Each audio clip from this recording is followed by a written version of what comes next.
부산진 믿음의 가족 여러분, 오늘도 주님과 함께 동행하는 복된 하루가 되시기를 바랍니다. 오늘 말씀은 에베소서 3장 1절에서 13절입니다. 이러므로 그리스도 예수의 일로 너희 이방인을 위하여 갇힌 자 된 나 바울이 말하거니와 너희를 위하여 내게 주신 하나님의 그 은혜의 경륜을 너희가 들었을 터이라. 곧 계시로 내게 비밀을 알게 하신 것은 내가 먼저 간단히 기록함과 같으니 그것을 읽으면 내가 그리스도의 비밀을 깨달은 것을 너희가 알 수 있으리라. 이제 그의 거룩한 사도들과 선지자들에게 성령으로 나타내신 것 같이 다른 세대에서는 사람의 아들들에게 알리지 아니하셨으니 이는 이방인들이 복음으로 말미암아 그리스도 예수 안에서 함께 상속자가 되고 함께 지체가 되고 함께 약속에 참여하는 자가 됨이라. 이 복음을 위하여 그의 능력이 역사하시는 대로 내게 주신 하나님의 은혜의 선물을 따라 내가 일꾼이 되었노라. 모든 성도 중에 지극히 작은 자보다 더 작은 나에게 이 은혜를 주신 것은 측량할 수 없는 그리스도의 풍성함을 이방인에게 전하게 하시고 영원부터 만물을 창조하신 하나님 속에 감추어졌던 비밀의 경륜이 어떠한 것을 드러내려 하려 하심이라. 이는 이제 교회로 말미암아 하늘에 있는 통치자들과 권세들에게 하나님의 각종 지혜를 알게 하려 하심이니 곧 영원부터 우리 주 그리스도 예수 안에서 예정하신 뜻대로 하신 것이라. 우리가 그 안에서 그를 믿음으로 말미암아 담대함과 확신을 가지고 하나님께 나아감을 얻느니라. 그러므로 너희에게 구하노니 너희를 위한 나의 여러 환난에 대하여 낙심하지 말라. 이는 너희의 영광이니라. 아멘. 오늘 우리가 읽은 말씀에서는 복음의 일꾼된 사도 바울에 대해서 이야기를 하고 있습니다. 1절의 말씀입니다. 이러므로 그리스도 예수의 일로 너희 이방인을 위하여 갇힌 자 된 나 바울이 말하거니와. 이 에베소 교회는 바울이 3차 전도 여행을 통해서 세운 교회입니다.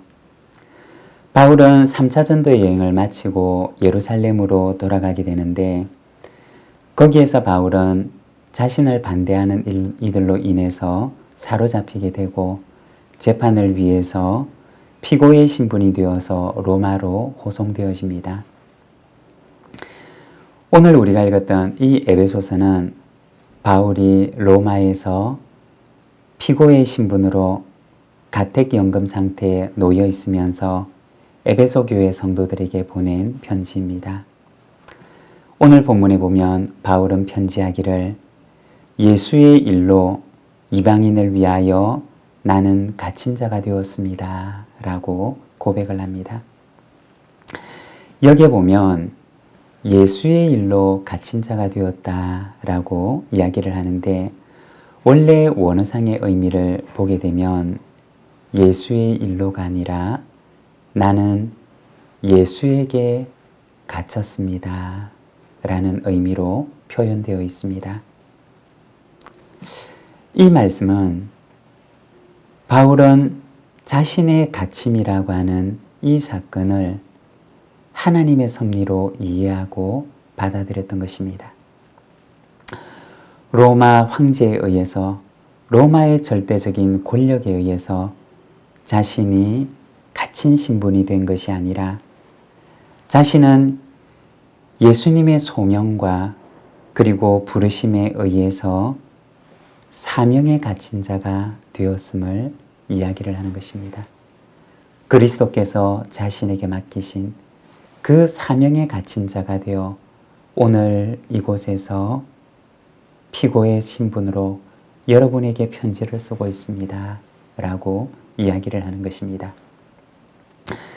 사도행전 20장 말씀을 보게 되면 바울이 에베소 교회 장로들과 만나는 장면이 기록되어 있습니다.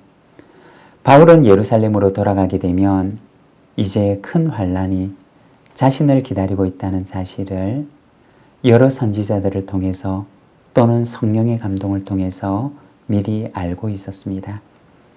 그때 바울은 이렇게 고백을 합니다.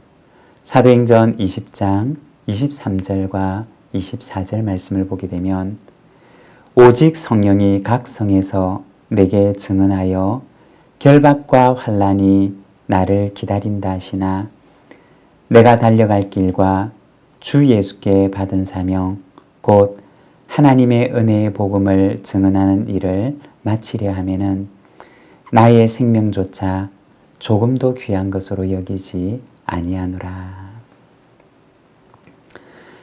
환란이 자기를 기다리고 있다는 사실을 뻔히 알면서도 그는 자신에게 주어진 그 사명을 끝까지 감당하기 위해서 예루살렘으로 갔던 것입니다. 이러한 자신에 대해서 말하기를 나는 예수에게 갇힌 자입니다 라고 이야기를 합니다. 여러분, 우리는 누구입니까? 우리는 하나님의 사랑에 붙들린 자이며 하나님의 부르심에 붙들린 자입니다. 그것은 힘들고 고통스러운 일이 아니라 우리에게는 영광이요 또한 감사입니다. 바울처럼 우리도 예수님에게 그리고 하나님의 사랑에 붙들려서 사명으로 감사와 찬송으로 살아가는 저와 여러분의 삶이 되시기를 바랍니다. 6절과 7절의 말씀입니다.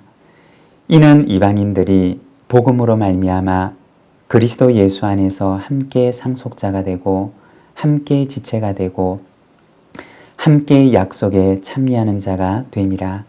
이 복음을 위하여 그의 능력이 역사하시는 대로 내게 주신 하나님의 은혜의 선물을 따라 내가 일꾼이 되었노라. 바울이 에베소 교회 성도들에게 전했던 복음의 내용은 그들이 그리스도 안에서 함께 상속자가 되며 함께 지체가 되고 함께 약속에 참여한 자가 되었음을 말하는 것이었습니다. 바울은 여기에서 함께라고 하는 말을 여러 번 반복해서 사용합니다.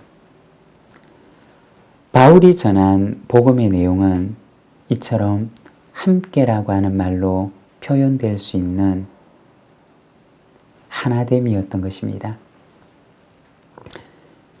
그리스도로 인해서 하나님과 우리 사이에 하나됨이 일어나게 되었고 그리스도로 인해서 유대인과 이방인 사이가 하나가 되었고 둘 사이를 가로막고 있던 담이 허물어지고 예수님 때문에 서로 하나가 되는 복음이었습니다. 죄는 우리를 나누어 놓았습니다. 하나님과 우리를 나누어 놓았고 그리고 서로가 서로를 향하여서 나누어지는 일이 일어나게 되었습니다. 그러나 화해의 복음은 우리를 하나 되게 하는 것입니다. 요즘에 우리는 여러 언론 매체를 통해서 지구상에서 일어나는 일들을 보게 됩니다. 최근에는 러시아와 우크라이나 사이에 일어나고 있는 전쟁의 소식들을 우리는 접하게 됩니다. 지금뿐만 아니라 인류의 역사는 그 속에 가지고 있는 죄성으로 인해서 서로를 적대시하고 자신의 이익을 위해서라면 어떤 일도 서슴지 않는 죄의 역사를 보여주었습니다. 동생을 죽였던 가인의 미움과 살인이 오늘에도 반복해서 일어나고 있는 것입니다. 복음은 예수님 안에서 서로를 같은 상속자, 같은 지체, 같은 약속에 참여하는 이로 받아들이고 있는 것입니다. 죄는 우리를 나누어 놓았지만 그러나 복음은 우리를 하나 되게 했던 것입니다. 사랑하는 여러분, 복음의 줄로 그리고 사랑의 줄로 서로를 하나가 되게 하시는 능력이 우리 가운데도 충만하기를 소망합니다. 13절의 말씀입니다. 그러므로 너희에게 구하노니 너희를 위한 나의 여러 환난에 대하여 낙심하지 말라. 이는 너희의 영광이니라. 바울은 편지하기를 나의 환난은 여러분의 영광입니다. 라고 고백을 합니다. 에베소 교회 성도들의 영광을 위해서 오늘 바울 자신은 환난 가운데 있음을 말하는 것입니다. 지금도 하나님의 영광의 복음을 전하기 위해서 자신은 예수님의 남은 고난에 동참하고 있음을 말합니다.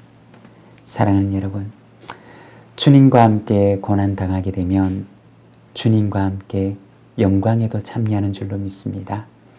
주님과 함께 고난을 그리고 주님과 함께 영광을 누리는 우리 모든 믿음의 가족들이 되시기를 바랍니다. 기도하겠습니다. 사랑의 하나님 아버지 은혜를 감사합니다. 오늘 우리가 에베소서 말씀을 통하여서 복음을 위하여 갇힌 자 된 바울의 모습을 바라봅니다. 세상의 권력에 의해 갇힌 것이 아니라 하나님의 부르심에 갇혔고 예수님의 은혜에 갇혔으며 하나님의 그 크신 사랑에 갇혀 일평생을 하나님께서 그에게 맡기신 사명을 위하여 살았던 바울의 삶을 오늘 우리가 말씀을 통하여 바라봅니다. 주님, 주님의 그 크신 사랑과 은혜 속에 갇힌 자가 되어 오늘도 우리가 살아가게 하시기를 원합니다. 주님, 주님께서 내게 맡기신 거룩한 사명을 우리 속에 잊지 아니하게 하시고 주님의 사랑과 은혜에 갇혀 사명을 향하여 힘껏 달리는 저희들의 삶이 되도록 주님 인도하여 주시기를 원합니다. 주님과 함께 고난을 당하면 주님과 함께 영광에도 참여할 줄을 믿사오니 주님, 주님께서 남기고 가신 그 고난에 오늘도 우리가 참여하는 자가 되게 하옵소서. 예수님의 이름으로 기도드립니다. 아멘.